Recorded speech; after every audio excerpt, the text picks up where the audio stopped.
Assalamualaikum warahmatullahi wabarakatuh. Perkenalkan, nama saya Rizky Amalia dengan NIM 1955202053. Saya dari kelompok 10. Di sini saya akan memaparkan sedikit materi tentang perancangan dan analisis sistem.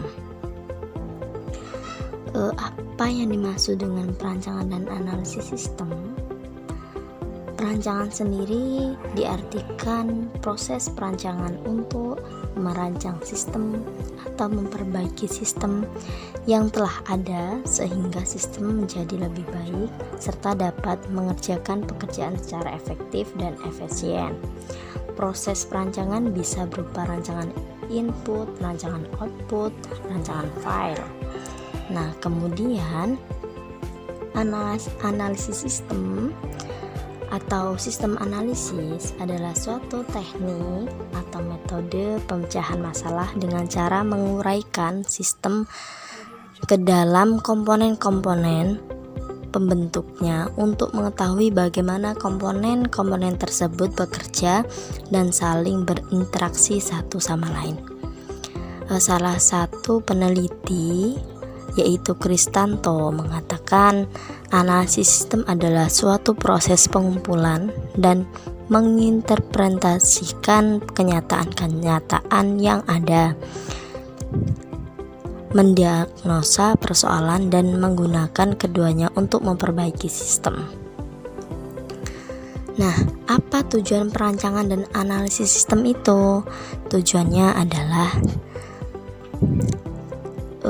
untuk merancang sistem baru maupun menyempurnakan sistem yang sudah ada sebelumnya.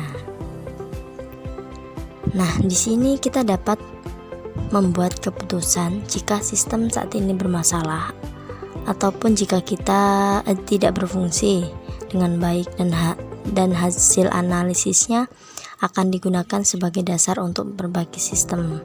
Langkah-langkahnya sebagai berikut. Yang pertama yaitu mengetahui ruang lingkup pekerjaan yang akan dapat ditangani.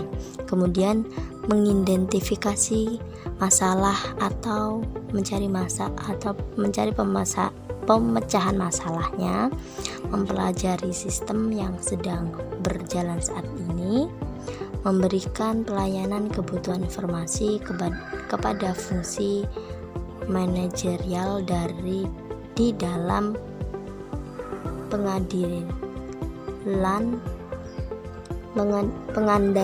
pengendalian pelaksanaan kegiatan operasional perubahan. Kemudian membantu para pengambil keputusan mengevaluasi sistem yang telah ada, kemudian merumuskan tujuan yang akan dicapai berupa pengolahan data maupun pembuatan laporan yang baru, dan yang terakhir menyusun suatu tahap rencana pengembangan sistem. Itu tahap-tahap jika kita membuat keputusan jika sistem itu bermasalah. Kemudian ada langkah-langkah sistem analisis. Menganalisis sistem ini ada langkah-langkahnya. Yang pertama ada identify, merupakan mengidentifikasikan masalah. Understand itu artinya memahami kerja dari sistem yang ada. Analis itu menganalisis sistem.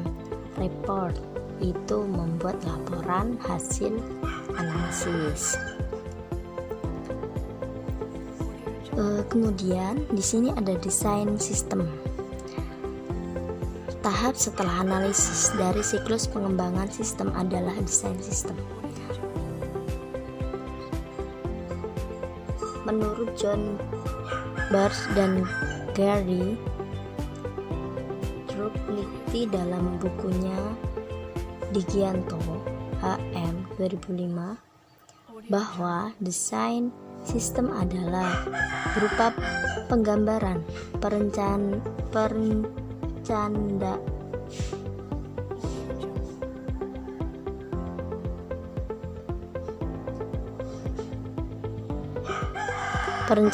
pembuatan sketsa atau pengaturan dari beberapa elemen yang terpisah ke dalam suatu kesatuan yang utuh dan fungsi. Tujuan dari desain sistem ini adalah memenuhi kebutuhan pemakai sistem serta memberikan gambaran yang jelas dan lengkap kepada pemrograman komputer dan ahli-ahli teknik lain yang terlibat. Kemudian di sini ada alat-alat dalam pembuatan perancangan sistem atau desain sistem. Yang pertama ada bagan air atau flowchart. Di sini ada simbolnya. Di sini ada simbolnya. Nah, kemudian kedua ada dekomposisi, ketiga ada konteks diagram, dan di sini juga ada simbol dan keterangannya, bisa dibaca sendiri ya. Kemudian yang keempat ada data flow diagram atau DFD. Di sini pun ada simbol-simbolnya. Nah, kemudian yang kelima ada desain input output, dan keenam ada selection system, dan yang ketujuh ada implementasi sistem. Sekian dan terima kasih.